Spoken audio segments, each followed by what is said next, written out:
Hello, BCPS families. We are so excited to share with you a read aloud of Last Stop on Market Street by Matt de la Pena, presented with permission from Scholastic. As you listen to this text, we will stop at times and ask you to think about what is happening. After you finish listening to the story, we will share some questions for you to think and talk about. Then you will see a writing prompt. You can use this writing prompt to respond to the text.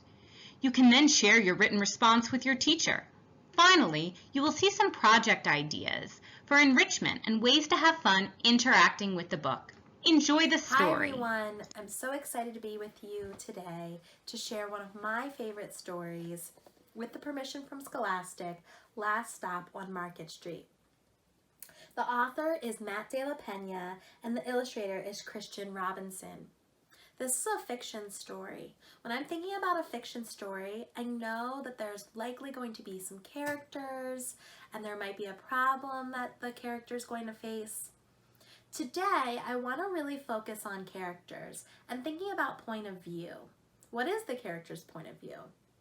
You're probably asking yourself, what is point of view anyway? Point of view is the character's opinion or attitude about an event or something that's happening in the story. So today, we're really going to be thinking about that. The characters in this story are CJ and Nana. CJ and Nana are going to be going on a trip, one that they go on every Sunday, to the last stop on Market Street. And CJ's not really excited about this trip. He's actually a little unhappy about it. And Nana insists that he still go. I'm sure that your parents have made you do things that you really didn't want to do. How did it make you feel? I know for myself, I sometimes am upset if my parents were to make me do something that I didn't want to do. And so that can really help me to understand how CJ might be feeling and maybe what his point of view is for this trip to the last stop on Market Street. When I'm looking at the cover, I see CJ and his Nana waiting for the bus. And we're going to find out where they might be going. Last stop on Market Street. CJ pushed through the church doors, skipped down the steps. The outside air smelled like freedom, but it also smelled like rain, which freckled CJ's shirt and dripped down his nose.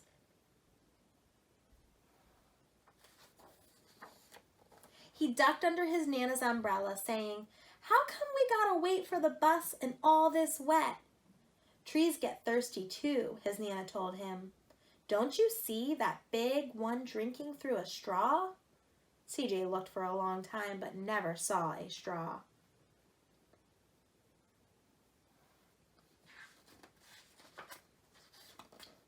From the bus stop, he watched water pool on flower petals, watched rain patter against the windshield of a nearby car. His friend Colby climbed in, gave CJ a wave, and drove off with his dad. "Nana, how come we don't get a car?"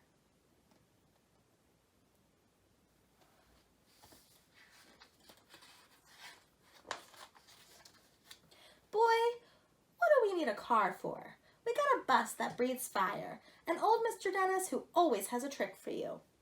The bus creaked to a stop in front of them. It sighed and sagged and the doors swung open.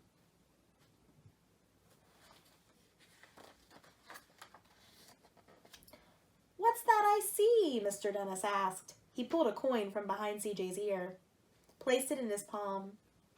Nana laughed her deep laugh and pushed CJ along. They sat right up front. The man across the way was tuning a guitar. An old woman with curlers had butterflies in a jar. Nana gave everyone a great big smile and a good afternoon. She made sure CJ did the same. The bus lurched forward and stopped, lurched forward and stopped. Nana hummed as she knit. "How come we always gotta go here after church?" CJ said. "Miguel and Colby never have to go nowhere." I'm gonna pause here for a minute and think about what's been happening in the story. So it seems like CJ and Nana go on this trip on the bus every Sunday after church. But I noticed that CJ says, how come we have to go here after church? His friends, I would assume, are named Miguel and Colby, and they don't have to go anywhere. That makes me think or infer that CJ isn't really happy about going to the last stop on Market Street, wherever that may be. I'm going to keep reading to see if any of that changes or if that stays the same for him. I feel sorry for those boys, she told him. They'll never get a chance to meet Bobo or the Sunglass Man. And I hear Trixie got herself a brand new hat. CJ stared out the window, feeling sorry for himself. He watched as cars zip by on either side, watched a group of boys hop curbs on his bike. A man climbed aboard with a spotted dog. CJ gave up his seat. How come that man can't see? Boy, what do you know about seeing? Nana told him. Some people watch the world with their ears. That's a fact. Their noses, too, the man said, sniffing at the air. That's a mighty fine perfume you're wearing today, ma'am. Nana squeezed the man's hand and laughed her deep laugh.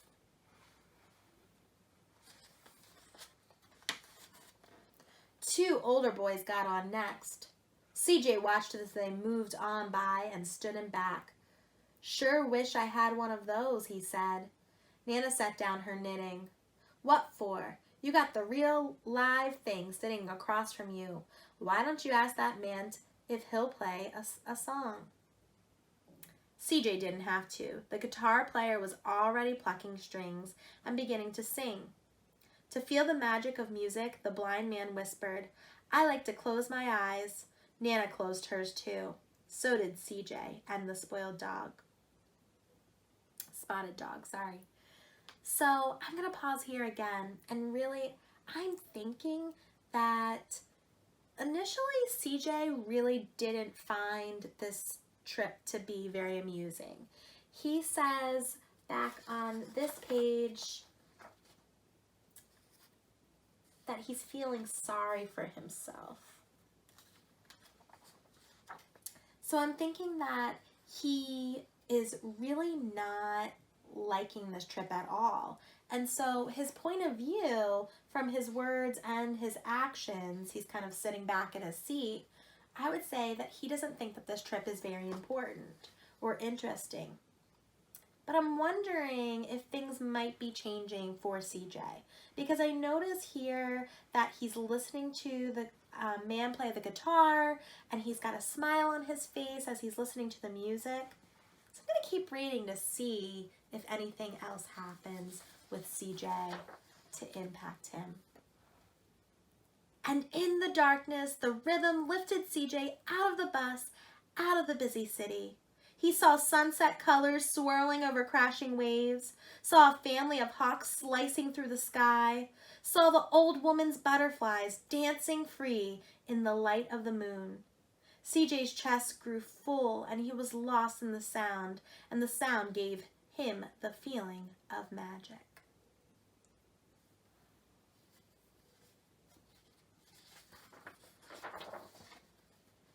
CJ looked around as he stepped off the bus.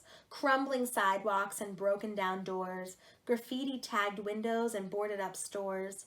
He reached for his Nana's hand. How come it's always so dirty over here? She smiled and pointed to the sky. Sometimes when you're surrounded by dirt, CJ, you're a better witness for what's beautiful.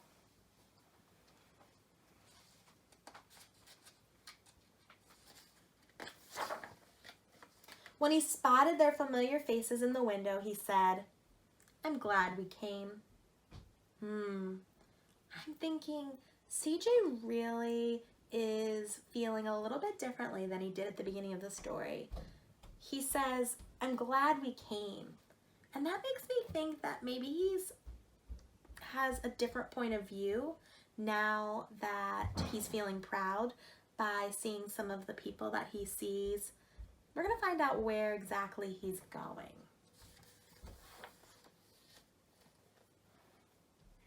He thought his Nana might laugh, her deep laugh, but she didn't. She patted him on the head and told him, "Me too, CJ. Now come on." So they are in the soup kitchen, and it looks like CJ and his Nana are actually helping out at the soup kitchen.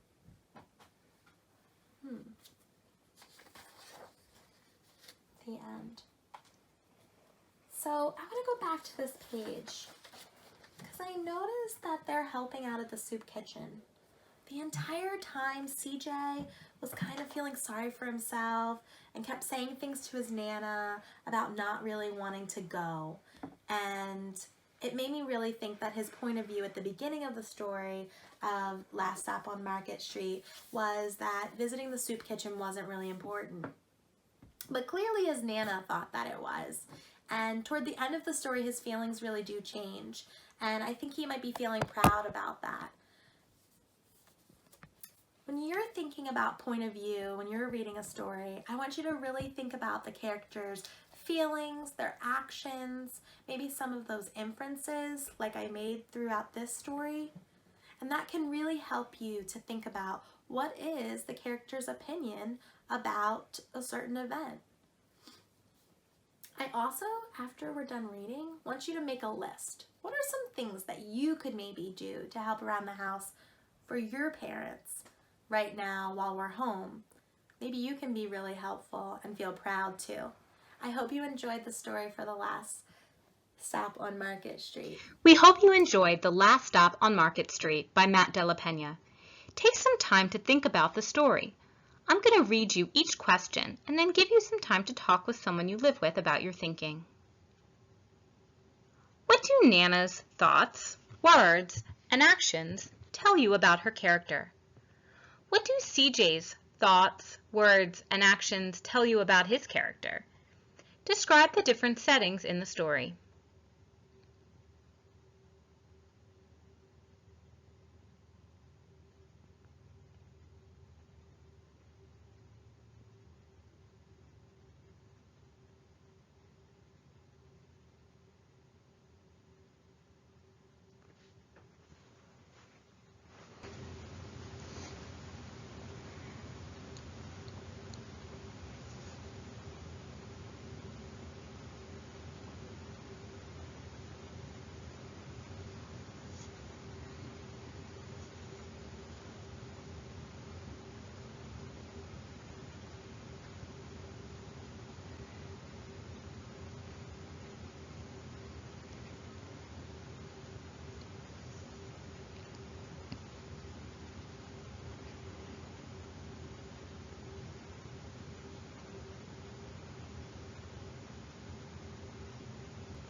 Get a piece of paper and a pen or a pencil so that you can jot down this idea for writing about the text.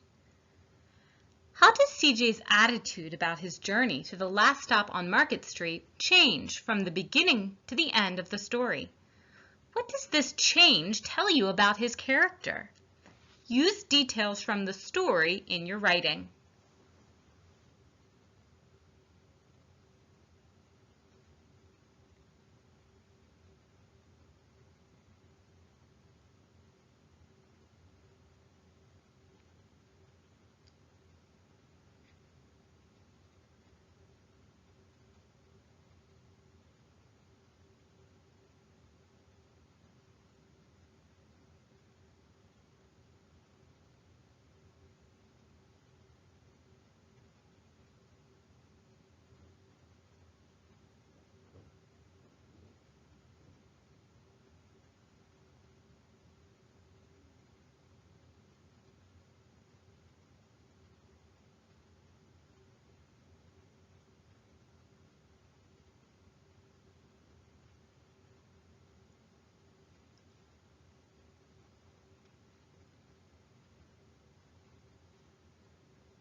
Here are some activities for you to interact with the story and get creative with materials around your home. Try reusing a box to create a 3D bus like the one CJ and his Nana rode on in the story. Use paper to build or draw a town, similar to CJ and Nana's. Reuse materials like rubber bands and a tissue box to create a guitar like the one CJ listened to on the bus. Christian Robinson, illustrator of The Last Stop on Market Street, used collage and paintings to create his artwork. People who make collages use materials such as paper, cloth, or wood to make art. Create a collage about the text or a topic of your choice. We hope you enjoyed the story, The Last Stop on Market Street by Matt de la Pena. We can't wait to see you again.